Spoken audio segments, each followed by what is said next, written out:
Welcome back to Change India, an agenda for the next Prime Minister. Today we are focusing on infrastructure, how to get this thing which has been lying virtually dormant for a long time, how to really get it started. And we're on point number 5 and point number 6, and this is to do with public-private partnership. You've heard this acronym, PPP. It's been much reviled, but we believe that there is no other way other than to reform the PPP, but work within PPP, because a lot of India will have to be developed in this model, because our infrastructure needs at $1 trillion is almost a catchphrase.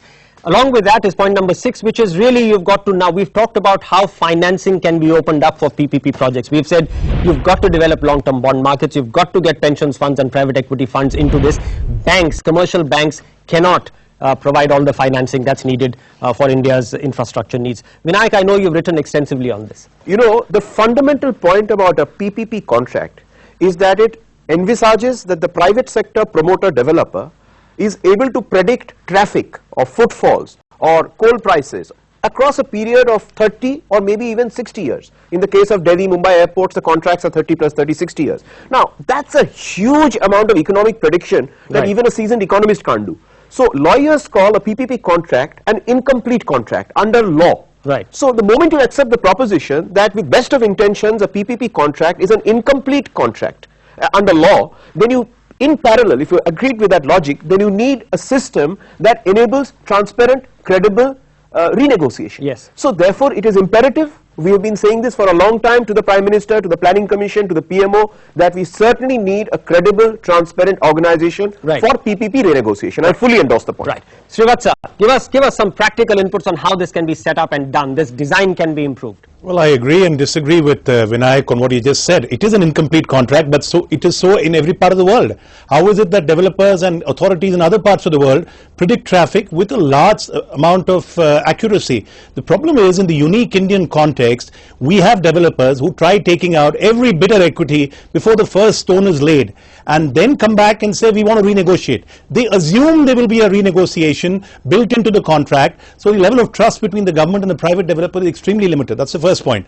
The second is, everything is not PPP-able. We must not go in believing that every piece of infrastructure can be done through the PPP mode. Metro rails around the world, there are about 140 metros. Other than 2 or 3 of them, everything else has been done by the sovereign, by the government, not by PPP. I think, Srivatsa, we are digressing. We understand everything is not PPP. What is PPP-able? How has that got to be reformed? I think that's the point. This whole belief that you're going to find 500 billion, the $1 trillion, 47% coming from the private sector. I don't think our capital markets currently have the depth, neither do retained earnings. Look at the balance sheets of corporates. They are today, even our best years, you have about $8 billion coming from IPOs for infrastructure sector and about $8 to $10 billion in retained earnings. That's 20 billion. Whereas your gap is another $10 to $15 billion year on year only on equity. So the big issue before doing PPP is absence of funding. Second is absence of bankable projects. Even if you do get the funding, there are not enough projects, which goes back to the issue of the model concession agreement. How did we do the golden quadrilateral? There was no model concession agreement then, but between 1999 and 2004, 12,000 kilometers of golden quadrilateral created without a model concession agreement. You know, but you know, I'm hearing problems from you, so I need solutions. Mr. Aga. Raghav, let me make 2 points. I want to agree with you that PPP, we have to reform it. It is not just finance that you require from the private sector. The original concept of PPP is to mimic the power of competition. Right. Into sectors which were considered incapable of competition. So that is the intellectual mindset which requires regulators, very different from the kind of ministers we've had. It's an intellectual leap. That is point number 1. Point number 2, to take Vinayak's point, public-private partnership, there are also private-private partnerships. I have worked in corporations where we've had 20-year contracts. Right. Involving obviously nothing in the scale of a golden quadrilateral, but still large enough. Now, a simple thing, that if you fix a price, we used to fix it that price is equal to AX plus BY plus CZ plus constant. Right. So you try and neutralize and anticipate many variables, and even then they operate with an upper end, and in good faith you sometimes have to renegotiate. But that reduces, if you just have a price that $2.36, it is a recipe for disaster. So therefore you have to have these flexibilities. Absolutely. Built Number 2, renegotiation should be rare. Right. But when it comes to it, it should be done, and there should be give and take. You cannot, as Srivatsa is saying, get in under being L1, lowest one. Right. throw out all the others, Right. and then start getting gold-plated cost-plus pricing. Right. We had NTP 99 15 years ago, which was a national requirement, which was statesmanship. But then we got a break in cash flow. Government lost nothing in the bargain, but they stripped the telecom companies of their duopoly. Right. So Shailesh, let me get you in here.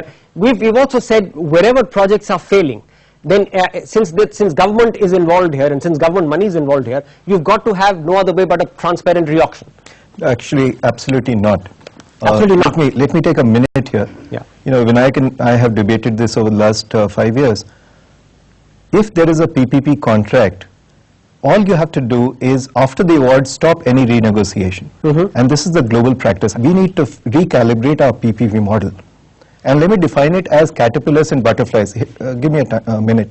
You know, caterpillars are ugly to look at, but they turn into beautiful butterflies.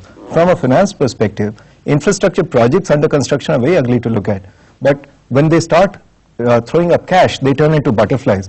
Now, the private sector is ideally suited to come in at the butterfly stage, right? When cash flow is visible. Hear me out.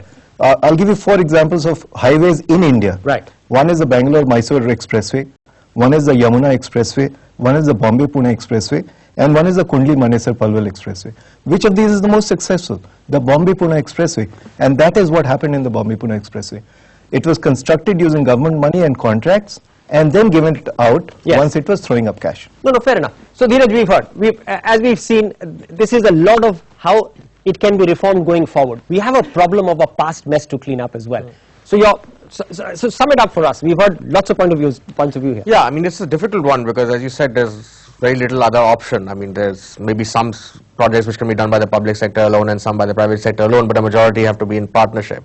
And then now this has been a sector which has been accused of a lot of crony capitalism, a lot of manipulation of original deals, as Mr. Aga said, you bid Gold plating. So there's a lot of problems, and I think a more forward-looking approach is very necessary. I think Shailesh has thrown a good idea that the capital expenditure should be incurred by the government and then get the private sector in to operate it. I think that's the thing. Government still has to lead with the finance where possible, and the private sector has to do the operation because they are better at that. And of course, the other point which we haven't given much time to, that's where we need to expand the horizon of raising finances. Correct. So that the private sector can also come in with finances. Right now, the private sector doesn't have enough options on financing. Correct. So let me quickly, you